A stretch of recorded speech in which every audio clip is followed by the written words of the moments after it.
Gambling Podcast on the Sports Gambling Podcast Network is presented by WynnBET. Bet $100 at WynnBET and get a $100 free bet. Head to sportsgamblingpodcast.com/WynnBET. That's sportsgamblingpodcast.com/WYNNBET to claim your free bet today. We're also brought to you by the SGPN Fantasy Football Podcast. They're giving away an autographed DeAndre Swift jersey and a merch store gift card. Get all the details by following them on Twitter at SGPN Fantasy. And don't forget the MLB Gambling Podcast Wildcard Contest, which starts on Friday this week. It runs Friday through Sunday. Winner gets a jersey of their choice. You need to download the SGPN app, go to contests on there and enter via that. Good evening, everybody. Welcome to the MLB Gambling Podcast on the Sports Gambling Podcast Network. My name is Malcolm Bamford. I am coming to you from Newcastle upon Tyne, the northeast coast of England. Today is Wednesday, October the 5th. It is the last regular season day of MLB. And we are here to have a look at all the playoff teams in MLB. And we're going to do a little draft here. We've got the whole crew along to do a draft for all the playoff teams. And I thought it would be a fun way that we can run down everybody's chances. We can break down and analyse what we think all of these playoff qualified teams are going to do. But we're going to do it in the form of a little draft. I think if you were on the show last night, if you heard the show, then Noah did explain how we were going to do the draft. But first of all, before we get to that, we'll introduce the protagonists here. As ever, the other old man, along with myself, from Houston, Texas, Mr. Munaf Manji. How are you doing? Doing well, Malcolm. We made it to the finish line of at least the regular season. It's been a grind for sure this season. I just want to shout out our crew here real quick. Between myself, you, Noah, and Dylan. I mean, I think we did a really good job this season, just handicapping every single game, at least Monday through Saturday. But it's playoff time. It's going to be the most exciting time of the season, obviously, with the playoffs. I know a little different format with the wild card, but I'm excited about the show here today. Excellent. Also joining us from, I'm going to say New York, but I'm not sure it is New York, Mr. Dylan Rockford. D-Rock, what's happening? How's it going, Malcolm? Yeah, I'm about 9 to 10 miles from New York, close, but I'm anxious. I'm nervous. I'm in the process of thinking about buying a ticket, but I don't know if I want to waste my money and waste more money crying home if we lose Friday. So in the process of trying to buy a ticket to Friday's game against the Padres. So are you less sad than you were on Tuesday when we recorded? I had my hopes up for a little when the Braves lost the first game and we swept the doubleheader, and then when they won, my heart was ripped out again. So, oh, okay. Because you being sad on Tuesday was very funny. Me and Noah enjoyed that an awful lot. And finally, the fourth wheel on this charabang this evening is Mr. Noah Bieniek. Noah, what's happening? Thanks, Malcolm. I'm very excited for this episode. I guess I can run through the rules, but before that, I mean, there's some interesting storylines, and I just want to throw this scenario out there. Would you guys rather have the Astros and Yankees rematch in the ALCS and the Braves-Dodgers rematch in the NLCS, or the new guard coming in, the teams without much postseason experience? You have the Mariners, they could face the Guardians, and you have the Phillies that could face the Padres in the ALCS and NLCS. Which situation would you guys want most? The first. I gotta go with newcomers. Probably. I definitely don't want to see the Yankees get there. I think sorry, go ahead, Dylan. No. I was just gonna say we'll probably see the Astros and Dodgers, but I would definitely like to see anybody beat the Braves. Not gonna lie, I'd love to see the Mets there, but yeah, I'd probably see someone new. I want to see the Mariners. I'll say that much. Yeah, they're fun. Mariners and Guardians are fun. Yeah, a bit of a mix for me. You want to see, as long as there's a fun story, I don't really care which team it is. But yeah, I'd like to see a little bit of a mix in there, and it's going to be interesting to pan out. We've got a couple of important questions to answer before we get into the bones of this. Dylan, how do you feel about the groundswell of public support for Malcolm the dog? That's hilarious. It's in It's the okay top to say five. no, Dylan. Yeah, no, I honestly I got it. Everyone in SGPN blew my timeline and mentions up saying Malcolm. So you know what? Malcolm is in the top 5 for everyone out The there. top 5. But I don't know if it's gonna make the final cut. I'm sorry. Oh, okay, no problem. And Noah, we are doing a draft tonight then. We are. And we're going to draft the 12 teams that are here. And like I say, it's a fun way of then breaking down the 12 teams and the playoff chances. So you just want to run over the qualification process for establishing draft order for this fiasco. Yeah, so you guys can draft whatever team you would like. There's some strategy that I guess we implemented, because if we're just drafting for a world's, like, which team will win the World Series, like, really it's the first 4 teams, and if you're picking 4th, you have like kind of the runt of the litter. So we did it 1 point for each win the team gets in the postseason. So that makes it spicy for the teams that are playing in the wild card games. You know, you have an advantage. You get 2 to 3 game head start, and max of 2 wins of a head start over the teams that have a bye, which are likely like probably the first teams I think most of us would pick. And then you get 2 points if your team wins the AL or NL pennant. This makes it also kind of strategic if you want to pick a team from the AL, which seems to be a little bit weaker in like World Series competitors, but you really only have the Astros and Yankees to get over that hump into the World Series, or with 3 points for picking the World Series winner. So the team that takes home the Commissioner's Trophy, that's a big advantage for you and your team at the end of the day. I think I went with like a different way of handicapping it. I think this year, most times I'm like trying to pick with traditional handicapping strategies of postseason baseball, keeping the ball in play, manufacturing runs. But, you know, that 2021 Braves World Series team kind of changed the way that I view postseason baseball. Even though it's not my favorite brand of baseball, they were winning games with great bullpen and hitting bombs. In the World Series, Dylan Lee started Game 4 after Charlie Morton suffered a broken foot in Game 1. Lee had only pitched 2 career innings prior to that start, and then he was relieved by Kyle Wright.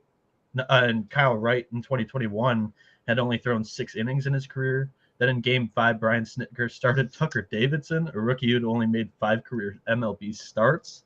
That said, the amazing bullpen and bombs led the Braves to the Commissioner's Trophy. That's kind of the way I'm attacking my postseason handicapping this year. How about you guys?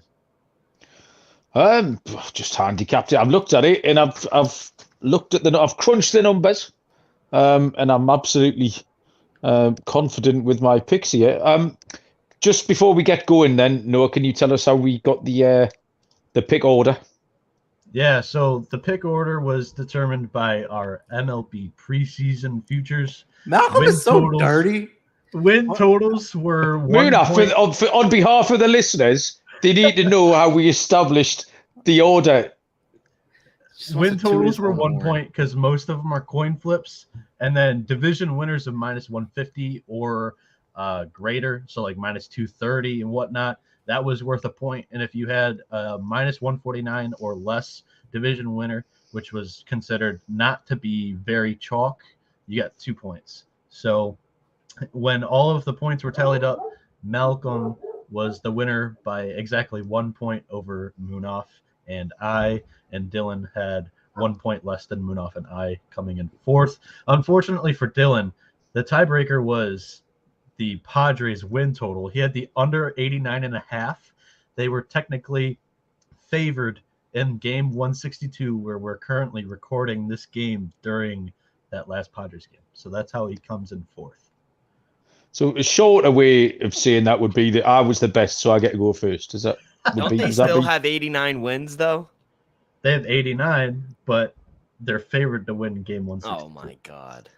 That's so crazy. Come down to what about our player props that we had season long? We're gonna cover those. We're gonna cover those. I'm upset that we didn't count those because I think I did pretty well. I felt like I could have got the first place then. Right, shut up, I'm first. Yours on the master sheet, so we couldn't really tally them up correctly. So are we going to do this in the traditional style? Because I know when the commissioner comes out, you all have to like boo him and call him a wanker, and that's normally what happens. So you're the commissioner, and we're just going to boo you whenever. Yeah, that's what I mean. Yeah, so I'd like to, when I start my initial thing, I would like you all to boo me and call me a wanker, and I'll feel fine. So we'll get to that. We'll be on the clock once I have told you where we're dragging all of our lines up from. The usual spot, headline sponsor, WinBet, the perfect time to join us right now. If you bet $100, you'll get a $100 free bet. The WinBet Casino, open 24 hours, you'll get a 100% deposit bonus up to $1,000. And if you're looking to join the WinBet Biggest Winners Club, whether it's the biggest parlay on WinBet odds-wise, gets a $1,000 free bet. Last week, someone turned $6 into $4,000. Plus, they got a free $1,000 bet. WinBet is truly DGen's only sportsgamblingpodcast.winbet. So they know that we sent you that sportsgamblingpodcast.com/WYNNBET to claim your free bet. Offer subject to change. T's and C's at winbet.com. Must be 21 or older and present in the state where play through WinBet is available. If you or somebody you know has a gambling problem, call 1-800-522-4700. Fubo TV. If you watch football, you need a little bit of Fubo TV in your life. Complete coverage of college and pro football with NFL Red Zone, plus games in 4K at no extra charge. Hundreds of channels of live sports and entertainment for a fraction of the price. No contract, no commitment. Cancel at any time. Try Fubo TV free for 7 days and get 15% off your first month. Go to FuboTV.com/SGP. FUBOTV.com/SGP. Okay.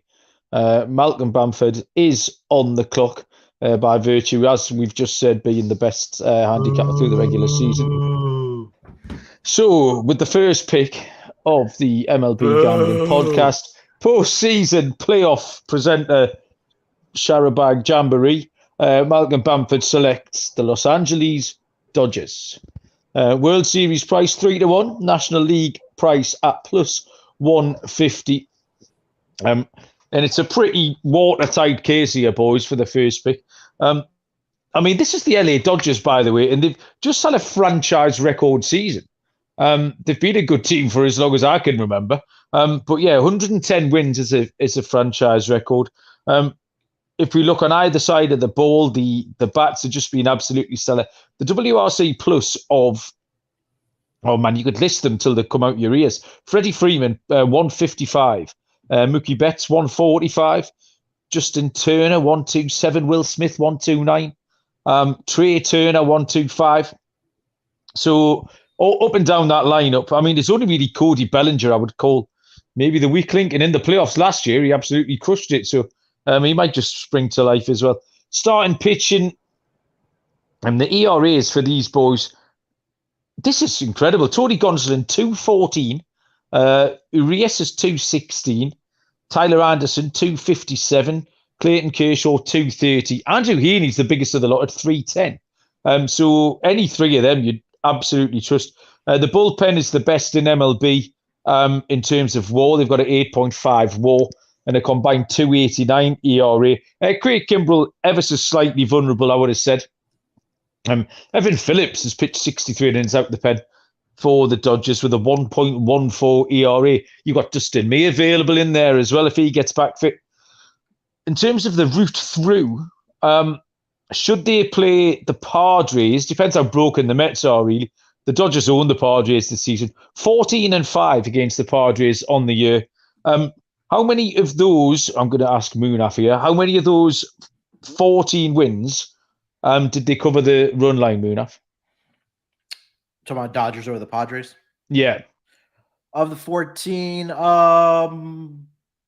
13. It's the correct answer, Munaf. That is why you're the second best handicapper on the show. Stuff like that. So if it's the Mets actually had a better record over them. It's slightly shorter format. The Mets beat the Dodgers 4-3 this season, although the Padres had a better record over the Mets. So the defense is only ranked 22 for the Dodgers, so that's a little drawback there. But the big issue for the Dodgers for me is going to be Atlanta in the NLCS. That's going to be the big series, but we can't do any more than get the Dodgers there. and it's just up and down, whichever way you dress it up. You can't pick a hole in them. I mean, we'll go around the room here, but if you do pick a hole, I mean, you're absolutely nitpicking. So, Munaf, what do you think? Yeah, we talked about the Dodgers at the beginning of the season, and I think number one, I was in love with their lineup, their batting lineup, and that's why I made one of the biggest bets on their Dodgers win total to go over that 96.5, 97.5, wherever you found that number, right? When you talk about having three guys at the top of your lineup by the names of Mookie Betts, Freddie Freeman, and Trey Turner, those guys are all MVP caliber players. If not, they have won MVPs, right? And you go further down the list, Justin Turner, Trace Thompson, I think was the one guy that really stuck out to me in this lineup, which I think going forward is probably going to be an everyday outfielder next season. But for me, yeah, I mean, you're not going to get much of an argument for you picking the Dodgers number one overall. I think the one part that does concern me just slightly may be the starting pitching. I think that, Tyler Anderson had a great regular season, but when you get to the postseason, the word, I guess we can throw the regular season stats out the windows because it's a more of a high leverage situation where the pot, I guess, it's a lot more at stake, right? So, I mean, look, you have Kershaw, you have Julio Urias. I think they would have loved to have Walker Buehler as well, but he's gone for the year until further notice. But yeah, I mean, look, the Dodgers won 110 games for a reason. They've been in the playoffs. They've won a title. They have that experience. So yeah, you're not going to get any argument from me for taking them number one overall. Noah, Dodgers, brief thought. Yeah, Munaf touched on it a little bit. I imagine their postseason rotation is going to be Julio Urias, Tony Gonsolin, Clayton Kershaw, 1, 2, 3, and that's going to be suffice. I think the Los Angeles Dodgers are honestly ridiculous. I think they might honestly be the least respected 110 win team in MLB history. All the spotlight in September was on these home run chases instead of the Dodgers doing this without Walker Buehler and Dustin Pay and without a cemented closer and Craig Kimbrell that's locked down. Since the trade deadline, the Dodgers had the third best team OPS at 766 and the number one bullpen in the MLB with a 2.20 ERA. Dylan, thoughts? Thoughts, just echoing everything. I do worry about the starting pitching a little bit. Munaf touched on, but their lineup is probably one of the best, if not the best. So yeah, no complaints taking them one. I would have taken them one as well. Okay, Munaf Manji is on the clock. All right, with the second pick, I have to go. I gotta go with the hometown team. I gotta go with the Houston Astros, and I think we can say that they obviously were the best team in the American League by far, right? I mean, we talk about maybe the upper echelon of that American League. It was Astros, and I think there's a significant fall off, and then it is the New York Yankees. But for this Astros team, you take a look at their season.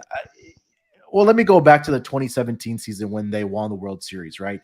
And if you kind of just take a look at the names that they lost since that title run and when they won the championship, they lost Garrett Cole, they lost George Springer. Last season, they lost Carlos Correa, and this team just hasn't missed a beat ever since they lost those three guys. And go back to last season when they did make the World Series against the Atlanta Braves and lost, they didn't have their ace pitcher and probably the Cy Young Award winner this season in Justin Verlander, right? And so for them to this season come out and do what they did by winning 105 games, running away with the AL West, they are going to have home field advantage through the NLCS. This team, both hitting wise, when you talk about Yordan Alvarez, Jose Altuve, Kyle Tucker, Alex Bregman, even Jeremy Pena, who took over for Carlos Correa when he left for the Minnesota Twins. This team was right up there with the Los Angeles Dodgers, not only in hitting categories, but also in the bullpen as well, and the pitching staff, right? Talk about Justin Verlander, who had a great season. Framber Valdez, absolutely incredible season. Luis Garcia, they got Lance McCullers back, which I think is going to be huge for them in the playoffs. He missed a good portion of the season, but he got a good amount of starts under his belt to make this postseason run for this team. And we talk about playoff experience with this Houston Astros team. They're right there, right? Every single year, I think over the past 5 or 6 seasons, they've made at least the ALCS in the American League. Last season, they fell short in the World Series. They lost against the Washington Nationals in the World Series as well. and then they won in 2017. So they have that postseason experience and keeping this roster intact.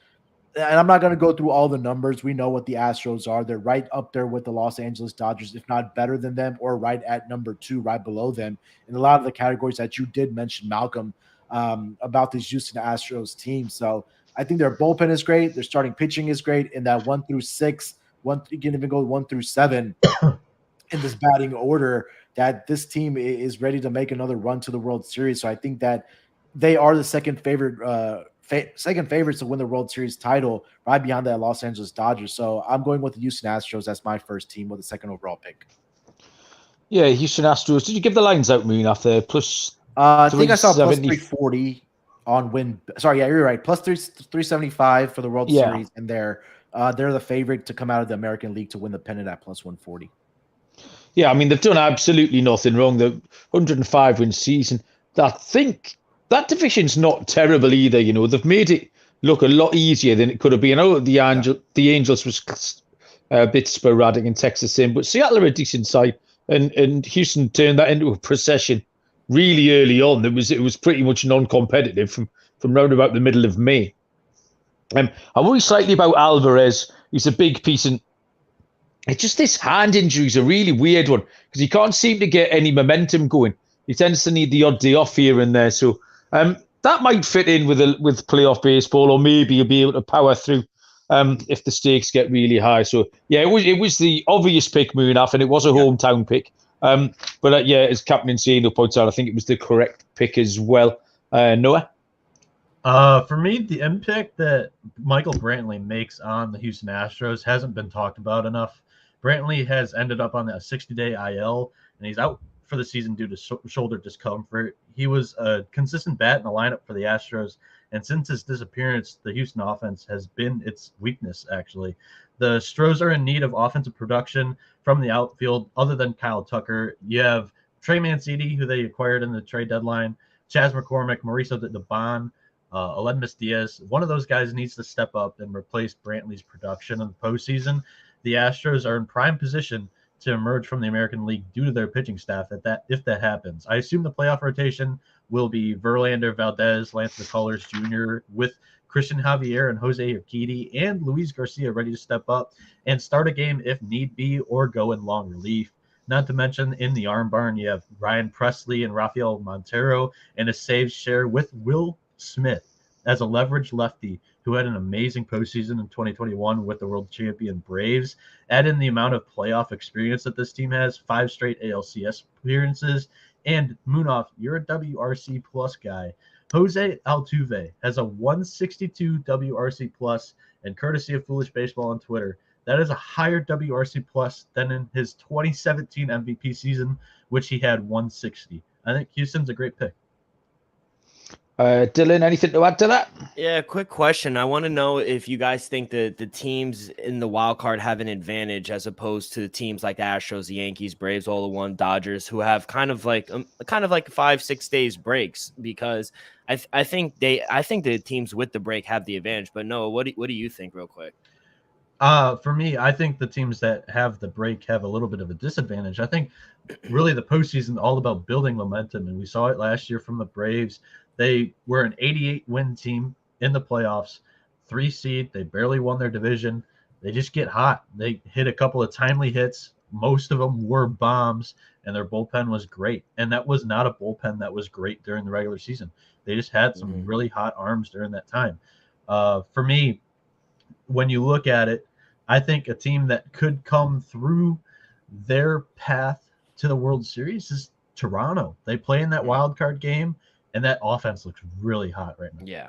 Yeah, I would agree. I think the offense of the Blue Jays is probably maybe top 5, maybe top 2 in the league, especially in the AL. But no, I agree with the Astros pick. They're the best team all throughout the year in the AL. They have the best bullpen in the league. Lineup, starting rotation is phenomenal. So yeah, I love the pick.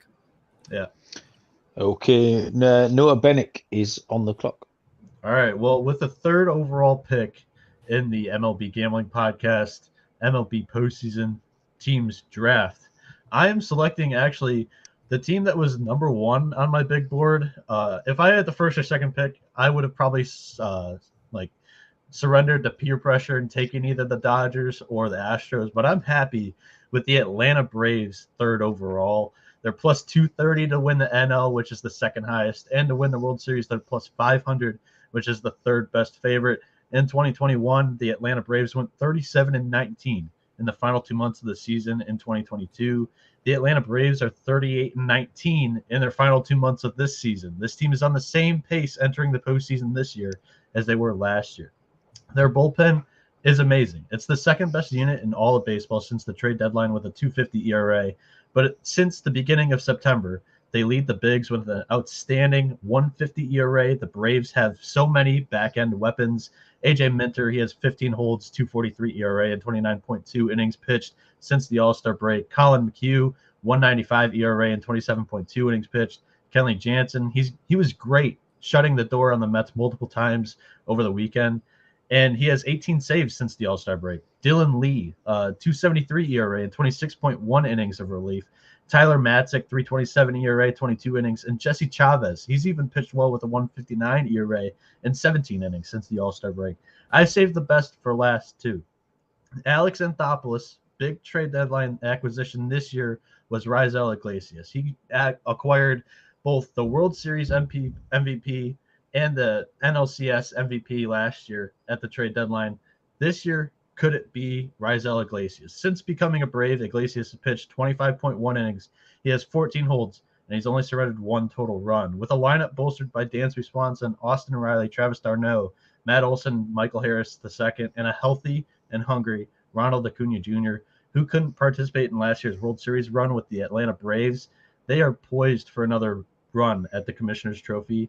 And honestly, guys, can we talk about this too? I think it's kind of ironic and very cool that Acuna caught the final out to clinch the NL East just 5 feet in front of the Lone Depot Park and right field warning track where he tore his ACL in 2021. I think that's just supernatural. You're not going to get much from that on me, Noah. Dylan, I know you're a big fan of the Atlanta Braves. What do you think of this pick? No comment on the pick. They were last on my board. Yeah, they're good. Hate to mention it. They are really good. Kelly Jansen, I think Noah mentioned it. He just shut the Mets out. No matter how many times we got players on base, he just shut the door on us. And their lineup, I don't think they have a flaw. 1 through 7, 1 through 6 is phenomenal. They're deep. They have great pitching, and it's going to help getting home field. And I think they're going to get everyone's best shot just because they are the defending champs. But I think they have a shot. I like the pick. Guys, Game 7 and the NLCS, who are you taking? Kenley Jansen on the mound or Freddie Freeman at the plate? Freddie Freeman. Freddie. I think I go Freddie too, but, I mean, that's such an interesting matchup. I can't wait to see it. I really want to. Unless the Mets. Munaf, how close would the Braves did they come to usurping your hometown Astros pick? Yeah, if I had the 3rd overall pick and if the 1 and 2 was consensus, Dodgers and Astros, I would have ended up taking the Braves there. And I mean, look, they're playing great baseball at the right time, right? They came back. And it's not, I think the argument, as much as we, give Dylan shit about it, I think that the Braves, they just played great baseball. They just went out and won games, right? And things like this happen in all across all sports where a team just gets hot and they're able to climb the leaderboard in the division and just play good baseball. And that's where the Braves are right now, right? They won the division. They looked like the team that won the World Series last year, and I think this team might be even better than the team that won last year because last year they didn't have Ronald Acuna Jr. in this lineup, and they still went out and won it. So. For me, yeah, I think consensus for me would have been if I had the 3rd pick, I would have gone with Atlanta. Yeah, I think the Braves for me were almost like a 1B behind the Dodgers. I would have put them ahead of the Astros. Just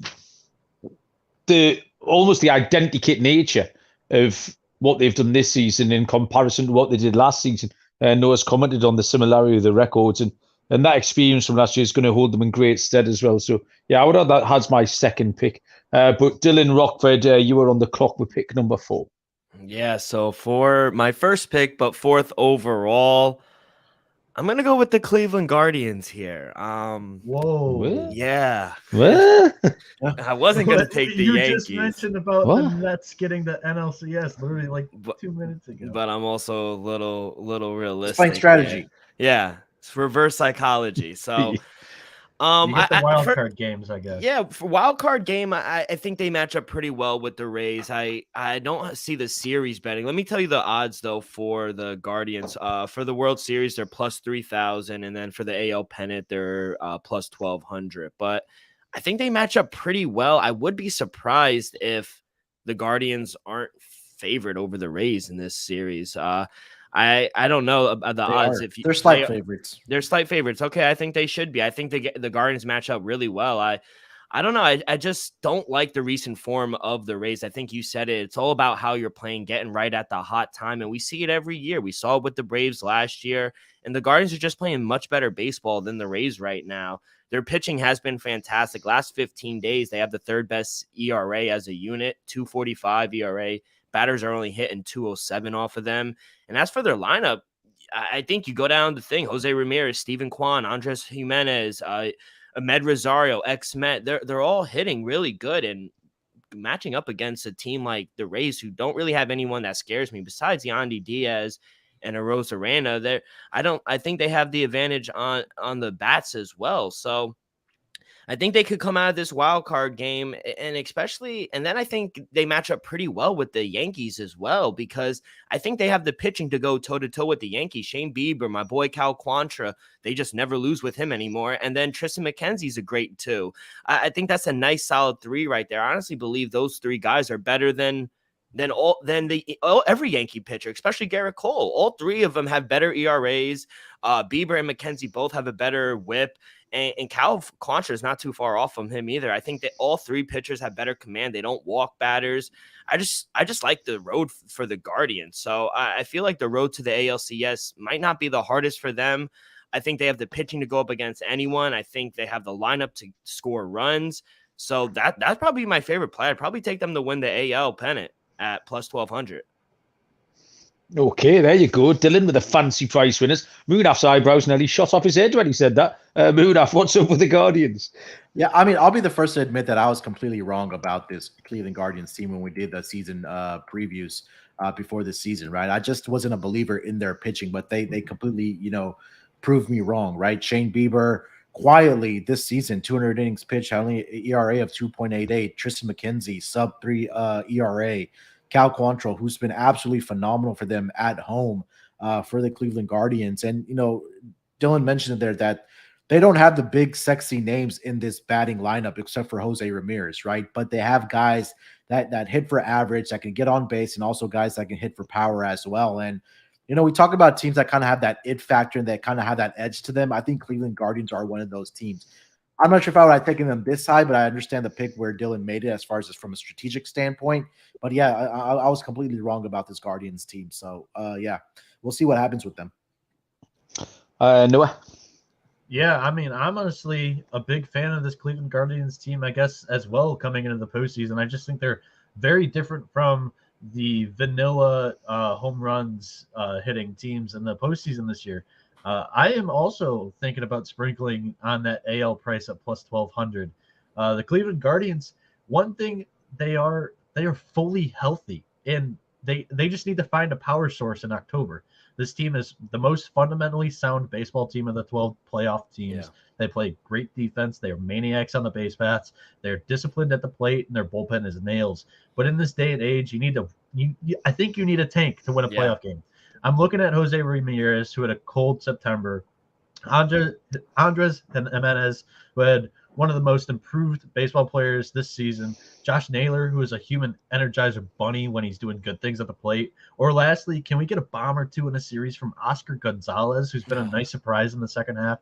Surprisingly enough, even without great team slugging numbers, they roster Steven Kwan, Miles Straw, and Ahmed Rosario, just to name a few contact speed guys. The Guardians have the 12th best OPS since September 1st with a 7.10 to go along with the third best bullpen in the MLB with a 2.51 ERA, which ranked first which ranks third since the trade deadline. Emmanuel Clase is tied for the league lead in saves with 42 with Kenley Jansen, and the Guardians playoff rotation goes Shane Bieber, Tristan McKenzie, and Cal Quantrill, in my opinion. And Cal Quantrill is 14-0 with a 2.88 ERA and 34 starts in his career at Progressive Field. This great run by Cleveland was guided by weak competition in AL Central because the AL East opponents, they're a little bit better than that division. The Guardians are 15-17 this season against AL East. So they will they play the Rays, and if they win that, they play the Yankees. That's just something to think about. Counteract it. I know you said earlier on that I wanted to take the Guardians, and I did, but I was going to take them with pick number 9 because I thought they would still be there. So I like the Guardians. I've followed them and bet them quite regularly over the last 5 or 6 weeks, and they've been profitable for me.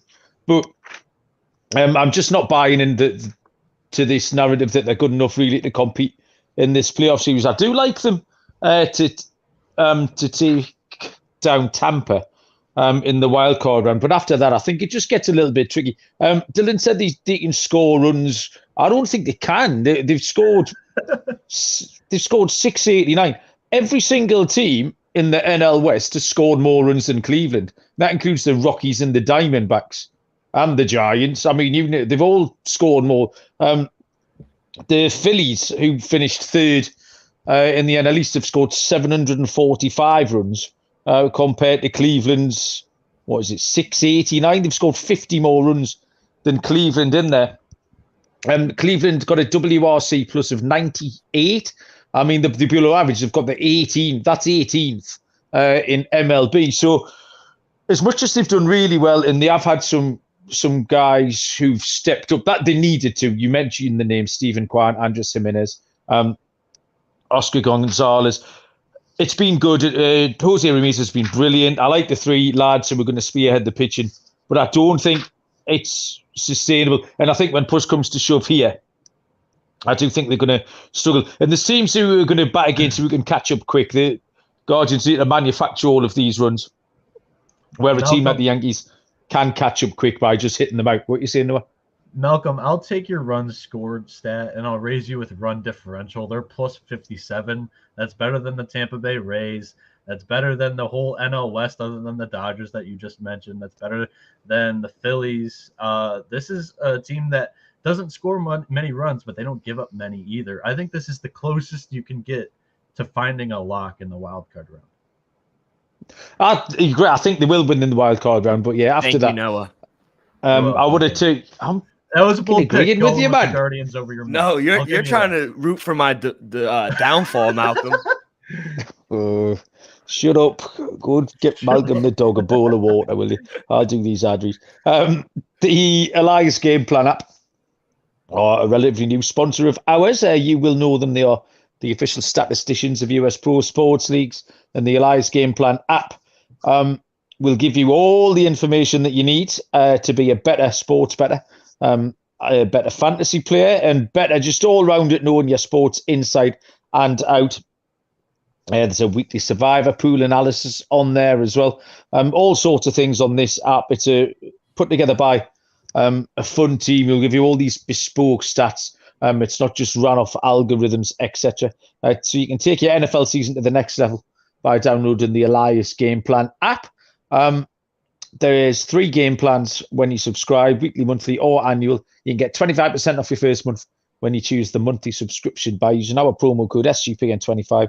Find the Elias Game Plan Sports Betting in the App Store Play Store. Use the promo code SGPN25. Promoguide.us is your best bet for plus EV betting strategies. The VIP Discord group that gives you deep dives into those plus EV analytics right at your fingertips. A small team of passionate sports fans run promoguide.us, and you can check out their 100% tracked, transparent, and proven method for betting smarter. All the promos and bonuses and stuff that you'll need over there. Go to promoguide.us, and a name change in the game, offering the most dynamic fantasy sports platform out there, is No House Advantage. with no house advantage. You can play in pick'em contests against other people for a shot at winning $250,000 in cash. You can download the app, choose a contest, select your player props, earn points, and win the big money. NFL, NBA, MLB, everything you need is on there. If you sign up with our promo code SGPN at nohouseadvantage.com, download the app to get a first deposit match up to $25. Okay, next up is I am on the clock, pick number 5. And with pick number 5, Dylan has left me no choice but to select the New York Yankees. Who's laughing? Noah's laughing. I thought you were going Mets. I thought you were going Mets with that lead. Awful pick. Honestly, there's something wrong with you three. You're all cretins. What is that? What, a cretin? Google it. While I'm outlining my case, you can come back to me with your thoughts on what a cretin is. So, I put the Yankees up at the start of the season, so I've got to back my judgment. I've come this far. I can't jump ship now. Do you know what I mean? I've got to back them up, so I'm going to back them up. I was an excellent judge back then. I'm still an excellent judge now, so I'm going to stick with my team. They are plus 450 for World Series glory. They are plus 200 to win the American League. Home advantage, you're going to get all the way through. The home record's been absolutely great, 57 and 24. So there's a little pointer there. On the side of the bats, second only to the LA Dodgers in terms of WAR. The season wins above replacement, and third in Munaf's favourite, tied third, WRC. Plus, they've hit the most home runs this season, as I just mentioned, talking about Cleveland, which means they can catch up quick. Noah's already talked about how playoff baseball changed a little bit with how the Braves did things last year for them. They've got the best walk rate. They are not relying on BABIP at all. There's a lot of teams. Cleveland actually are one that seem to be quite reliant on their BABIP. But New York can just hit straight through that. The pitchers. This is where, I don't mind them. Again, 6th in WAR, 3rd in ERA on this season. The bullpen's absolutely fine as well. 5th best bullpen. The top 3 in any order, I've got them down as Cole, Herman, and Cortez. You could easily make a case for Nestor Cortez being the number 1 in there. And on the defensive side as well, they've got the 2nd best D in baseball. So lots of ticks in lots of boxes. I think Noah talked about the Dodgers being disrespected. And I think the Yankees have as well, because they did have a little wobble post All-Star break. But yeah, they've come back really strong, and any team going into Yankee Stadium, I think, is going to have a torrid time, really. It's noisy, it's a bit of a unique environment, and teams are going to have to go in there and turn over the New York Yankees, and I think that's a tricky thing. And with a 5th pick, 5th off the board, this was a no-brainer, Munaf. Yeah, that's great. Great pick there. I thought Munaf screened and frozen because he looked. He's saying don't argue with the number 1 handicapper. I'll say this about the Yankees, right? I think there's 2 areas that do concern me. Is that number 1, it is actually the batting lineup that does concern me, because you're going to need somebody else outside of Judge to step up. And when we talk about getting into the playoffs, it sometimes turns into small ball, right? Meaning that you have to get on base, you have to steal bases, you have to put down sacrifice bunts and steals, and you have to sacrifice flies. You have to manufacture runs. I do understand that they play in Yankee Stadium, where it's easier to hit home runs and things like that. But I think outside of Aaron Judge, and possibly I throw Anthony Rizzo and DJ LeMahieu in there, somebody else has to step up for this batting rotation. And I think the starting lineup, the pitching rotation is going to be good with Cortez, Severino, and Garrett Cole. The biggest concern I have is the back end of the bullpen, is who's going to come in and close out games, because we've seen over the past several postseasons that Chapman has been the one to kind of blow it up for them in crucial moments and lost playoff series because of that. So I don't know. I'm not going to – I don't think that this team is good enough to beat the Astros, and I'm not saying that because I picked the Astros, but I just don't think that – I think that if they don't get to the World Series, this is going to be the last season you see Aaron Boone as the manager of this team. Yep. Do you know what you sound like there, Munaf? You sound like those old fuckers on Moneyball who were trying to talk Billy Bean round into stuff. You need to manufacture runs. You need to be able to hit it, and you need to go and call into a radio station. Absolute This rubbish. is how baseball was played. It was. It's the correct. Yeah, you. The key word there, Noah, is was. Yes. Okay. Right, we're going to move on quickly because otherwise we're going to be the playoffs will have finished by the time we get this pod finished. So I'm going to crack on to pick number 6. Mr. Munaf Manji is on the clock. Oh, pick number 6. You guys left me no choice but to probably take the best 1-2 tandem in the pitching rotation. I'm going to take the New York Mets here at number 6. I just think that this there's too much value for me not to take them at number 6, right?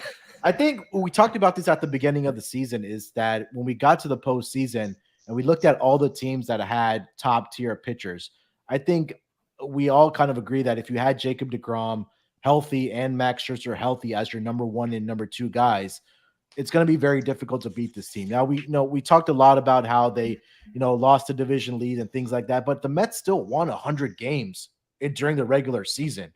Right. And their owner at the beginning of the year went all in. He brought in Max Scherzer. He brought in bats in their batting lineup.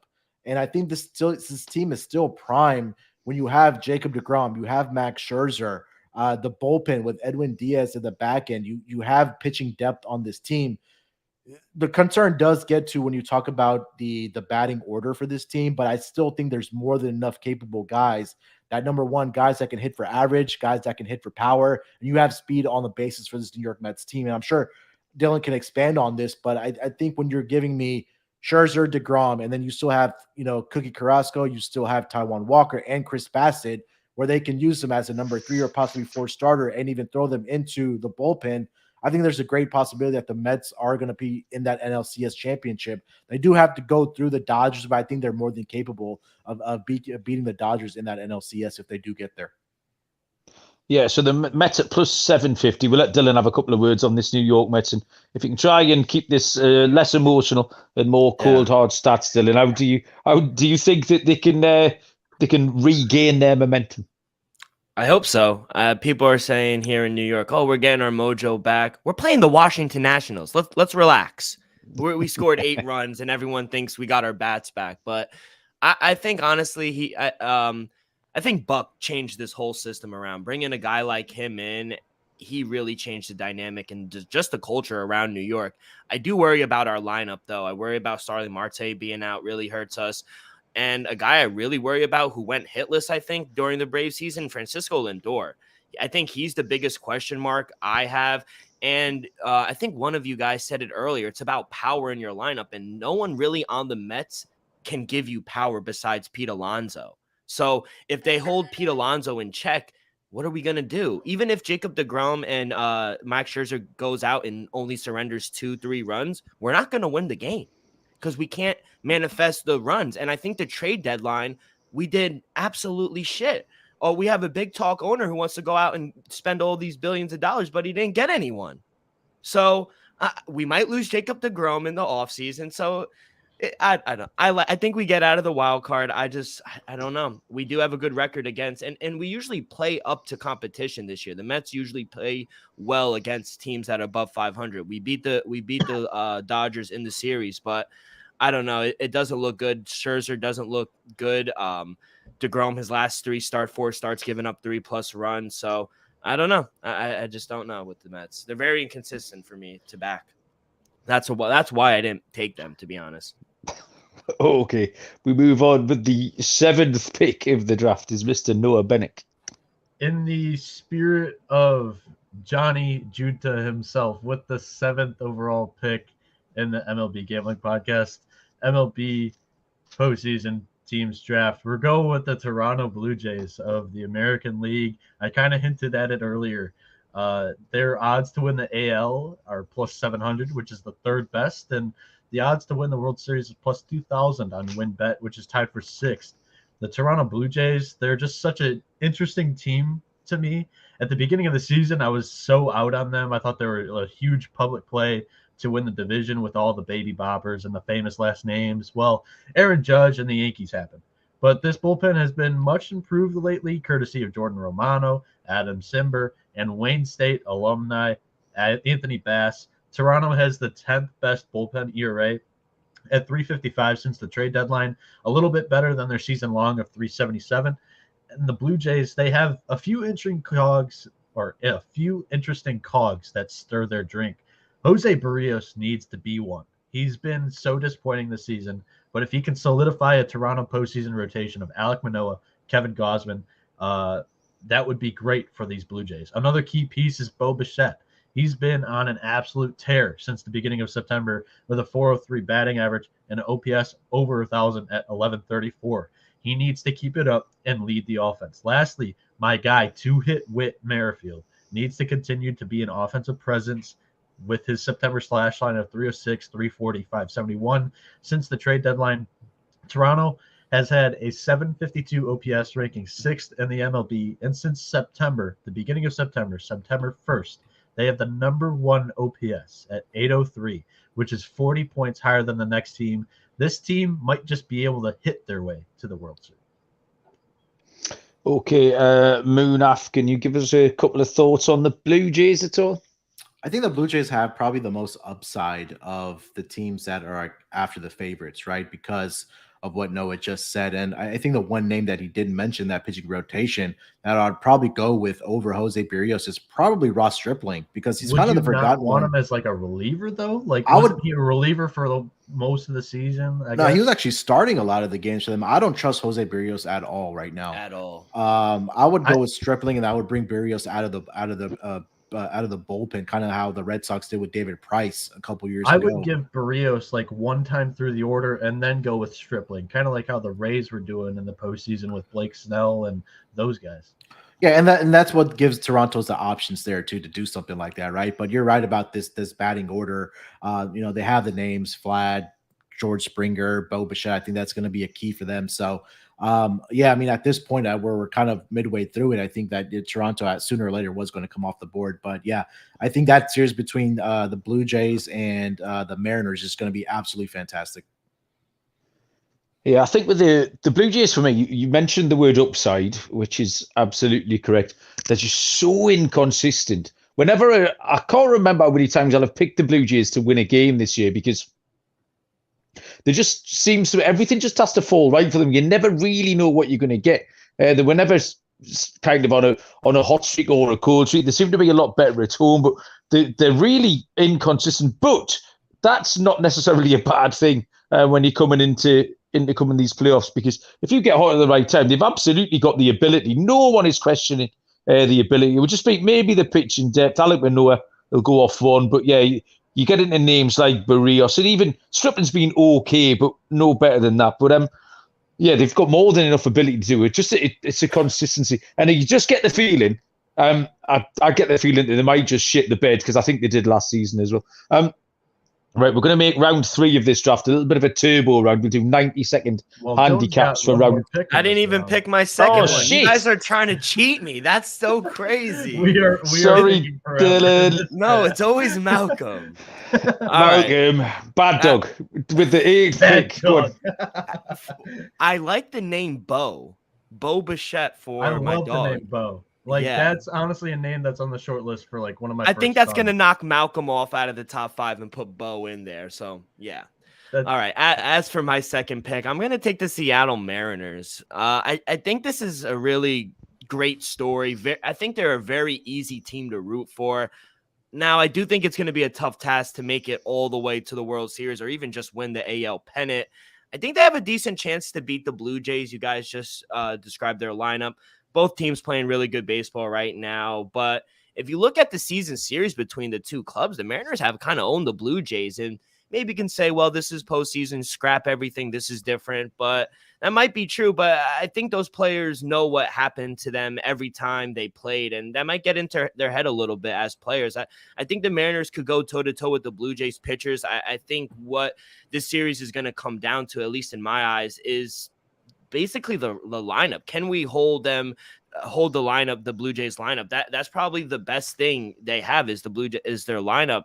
If we put Robbie Ray, Logan Gilbert, Marco Gonzalez, if they can try to keep the ball down, try to limit the Blue Jays to maybe 2-3 runs, I think the Mariners are live here. So if we're able, like I said, if we're able to bet this series, I think there's some pretty plus value. I have to imagine the Blue Jays are going to be favored, but even if they do advance, I don't like their chances, to be honest, against the Astros. I don't think their pitching, their bats, or experience compares with the Astros. So nothing too crazy. I do like the Mariners for my second pick. I think they could come out of this wild card round.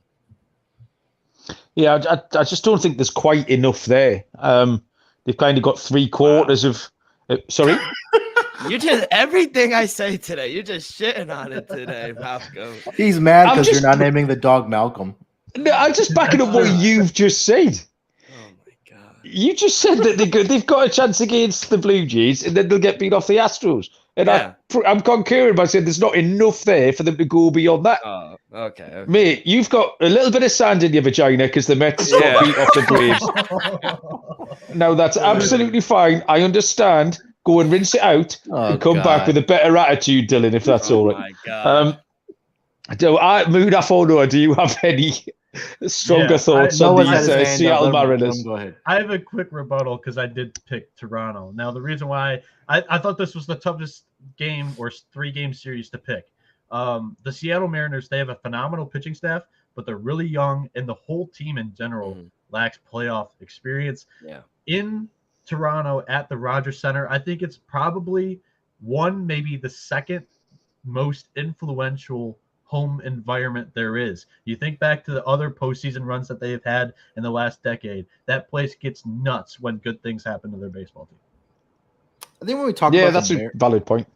I think when we talk about the Mariners, we said that, there's always that team that we talk about like right now that is 1 or 2 years away from contending. I think we were saying that about the Mariners like 2 years ago. And now they are, I think, a legitimate contender.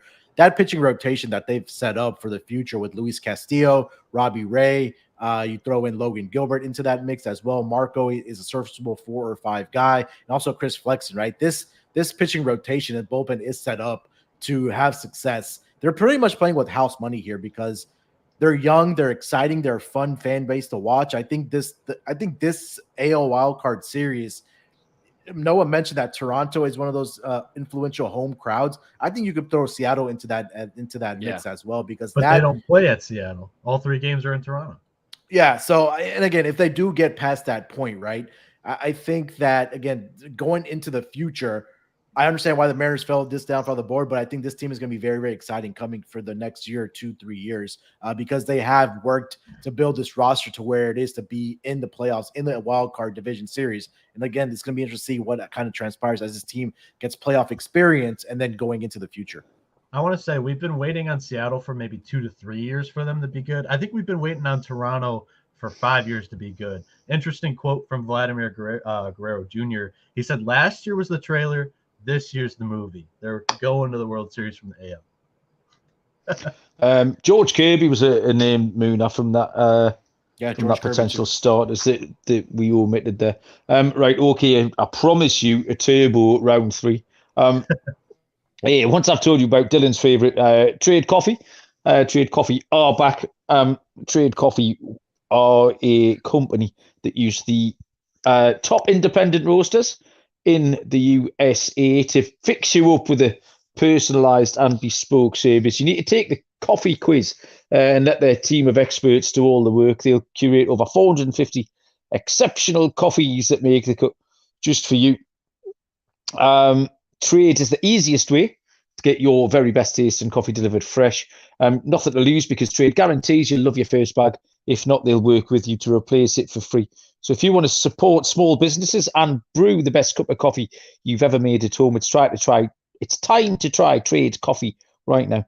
Trade is offering our listeners a total of $30 off your first order plus free shipping at drinktrade.com/SGP. That's drinktrade.com/SGP for $30 off your subscription to the best coffees in the country.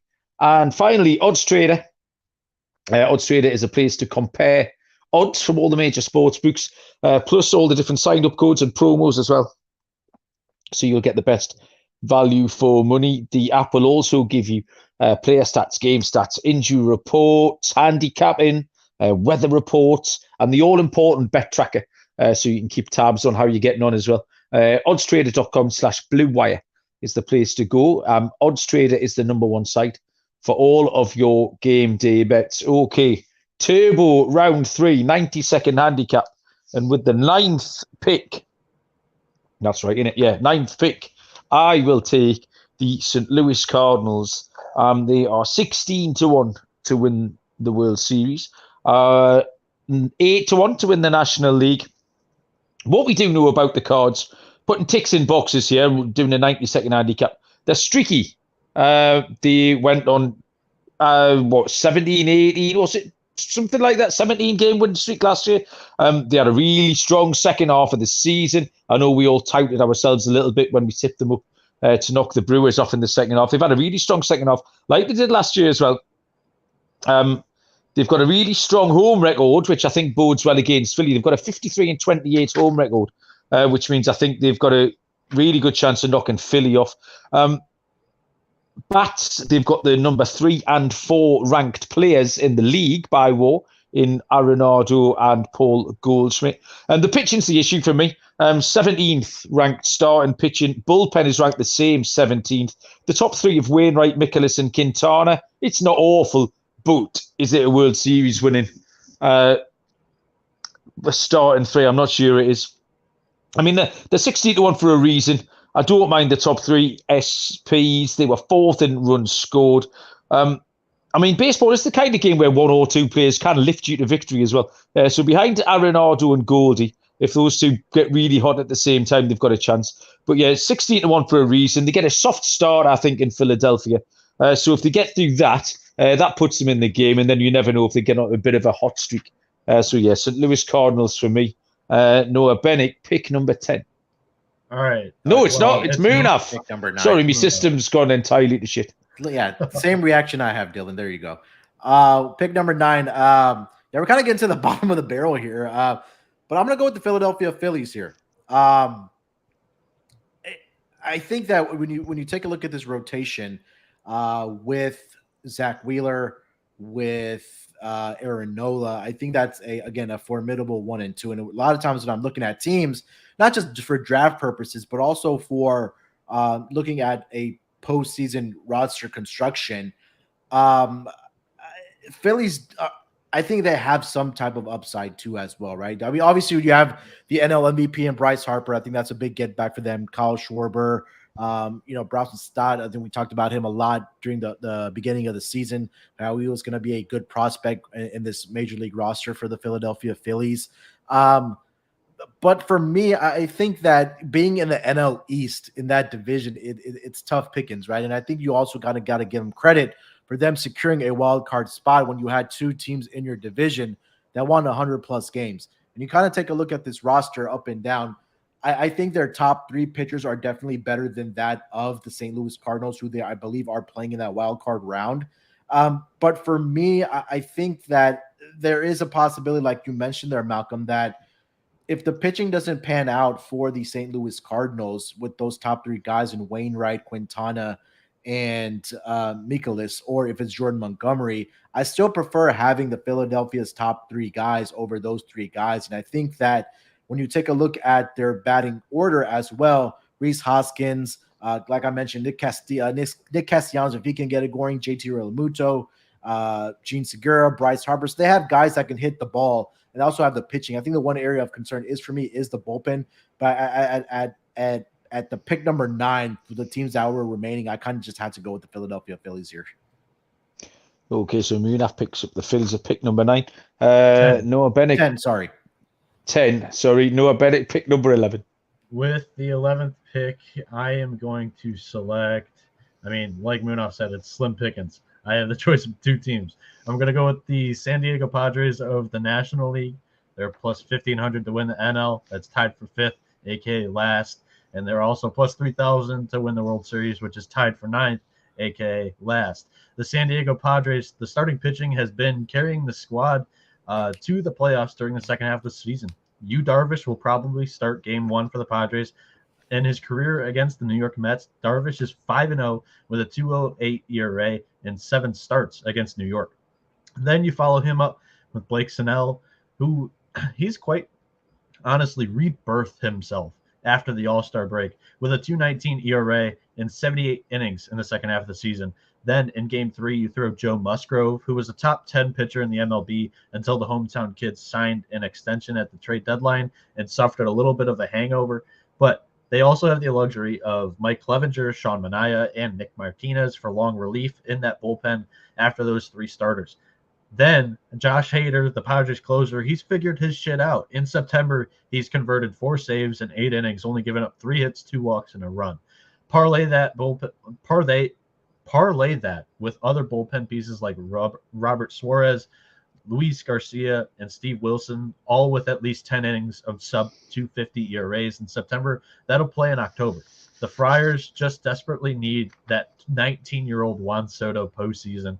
This offense has been anemic in September with a 689 OPS, ranking San Diego 18th in the MLB and second to last between the playoff teams, only better than Tampa Bay. In the month of September, the Washington Nationals acquisitions Juan Soto, 221 average, and Josh Bell with a 189 average have not lived up to the hype. They've got to wake up in October for this team to make a run. Thanks, Owen. My favourite sentence in all of that was Blake Snell has rebirthed himself. Just very impressed. I really enjoyed that. With the 12th pick, Dylan, who did you fancy here, mate? No, there's only one team left. Got the Tampa Bay Rays. I don't like this pick at all, but I feel like the Guardians too. So you have one team going to the second round at least.